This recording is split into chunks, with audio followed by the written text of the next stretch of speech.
मैं आपसे कह रहा हूं, धार्मिक ग्रंथ के खिलाफ कोई नहीं है, ना मैं खिलाफ हूं। भगवान श्री राम के खिलाफ कोई नहीं है, रामचरितमानस के खिलाफ कोई नहीं है। हमसे बोलो रामचरितमानस के खिलाफ नहीं है, लेकिन मेरे पत्रकार साथी, मैंने अपना स्टेटमेंट दिया है, कहा है कि मुख्यमंत्री अगर योगी न होते, धार्मिक स्थान से वहां आए होते, तो शायद वो सवाल मैं न पूछता उनसे, लेकिन क्योंकि वो योगी भी हैं और धार्मिक स्थान से उठ करके सदन में आए हैं, वो बात मैं आपसे नहीं पूछूंगा। मैं ये कहूंगा कि वो चौपाई एक बार हमें पढ़ के सुना दो। क्या आप पढ़ के सुना सकते हो, मुझे बताओ। और फिर मैं मुख्यमंत्री जी से पूछने जा रहा हूं कि मैं शूद्र हूं कि नहीं हूं। कल मैं मंदिर में दर्शन करने जा रहा था, क्या बीजेपी और आरएसएस के लोगों ने वहां गुंडागर्दी नहीं की? अरे हमें पता होता कि 4, 5, 6, 10 गुंडे आए होंगे तो हम भी अपनी तैयारी से जाते कार्यकर्ताओं के साथ। बताओ, 5, 6 गुंडे भेज दिए।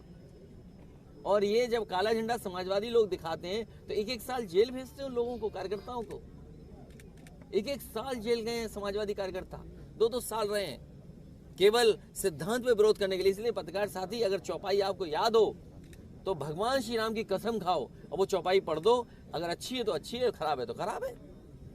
अध्यक्ष जी, कोई खिलाफत नहीं कर रहा ग्रंथ की, ना भगवान के खिलाफ है, ना रामचंद्र के खिलाफ है। लेकिन ये बीजेपी वाले ये बताएं उनके नेता क्या क्या कहते हैं। आप चौपाई पढ़िए ना, आप पढ़ दो। मैं नहीं, अगर याद है तो पढ़ दो आप। और उसके बाद मैंने मुख्यमंत्री से कहा कि मुख्यमंत्री से मैं सदन में पूछूंगा कि मैं शूद्र हूं कि नहीं हूं। आप पढ़ दो चौपाई। ढोल गवार शूद्र पस नारी सकल ताड़ना के अधिकारी। तो हम क्या हैं? अच्छा हमें बता दो, हम क्या हैं? हम क्या हैं? शूद्र हैं कि नहीं है? नहीं, शूद्र कहाँ से हुए? मुझे नहीं पता। अब ये बड़े ज्ञानी पत्रकार हो भाई। ए भाई, इनका गंगा जल से पैर धो दो, सर धो दो इनका। अरे पत्रकार साथी, हर चीज में तुम ऐसा खेल खेलोगे। किस अखबार के हो? नाम क्या है इनका? पूरा बताइए ना। पुष्पेंद्र सिंह। तो ये तो शूद्र नहीं है ना। अगर शूद्र हो क्या तुम? कह दो तुम शूद्र हो, कह दो तुम शूद्र हो, तुम जाओ। तुम हम चैलेंज करते हैं इस बात के लिए। इसीलिए ना समझ मत दो आज के जमाने में, धोखा मत दो। एक नौकरी के लिए तुम समाज में इस तरह की चीजें मत उठाओ। एक नौकरी के लिए कुछ वेतन मिल गया है, जिंदगी चल रही है बस। अध्यक्ष जी, मैं यही सवाल तुम्हारे मुख्यमंत्री से पूछने जा रहा हूँ।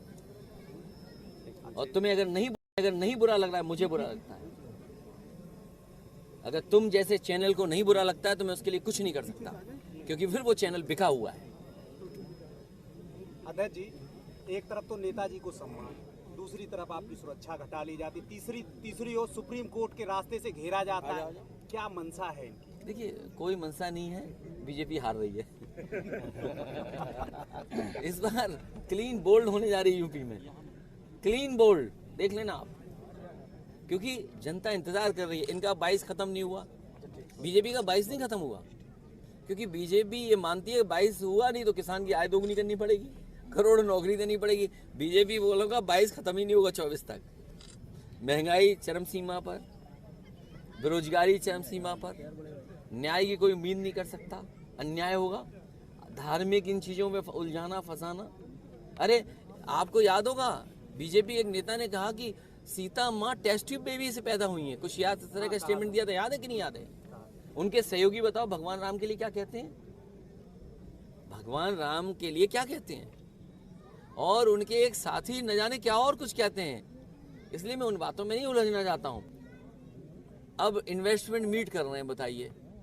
जब चुनाव आ गया तब इन्वेस्टमेंट मीट, ये इन्वेस्टमेंट मीट नहीं है, ये आयोजन है जनता को गुमराह करने के लिए, धोखा देने के लिए। अरे भाई, तुमने 6 साल में कुछ नहीं किया। आप बताओ कि 6 साल में आपने जमीन पे क्या उतारा है? पहले इन्वेस्टमेंट मीट हुई, यही उद्योगपति आए थे जो अब आएंगे। जो उद्योगपति पहले आए थे वो फिर आने जा रहे हैं। तो जो एमओयू पहले किए थे तो फर्जी थे क्या? बीजेपी वाले तो केवल एक काम करते हैं। मुझे अच्छी खुशी की बात है, यहाँ तो वो कपड़े कोई नहीं पहने। अगर बीजेपी को दिख जाए कोई सूट पहने, टाई लगाए, उसी से एमओयू करा लेते हैं। मुझे खुशी है यहाँ पर कोई एमओयू वाला नहीं बैठा। विदेश गए एमओयू कराने, एमओयू हो गए विदेश से, फिर देश के बड़े बड़े शहरों में गए, वहाँ एमओयू हो गए।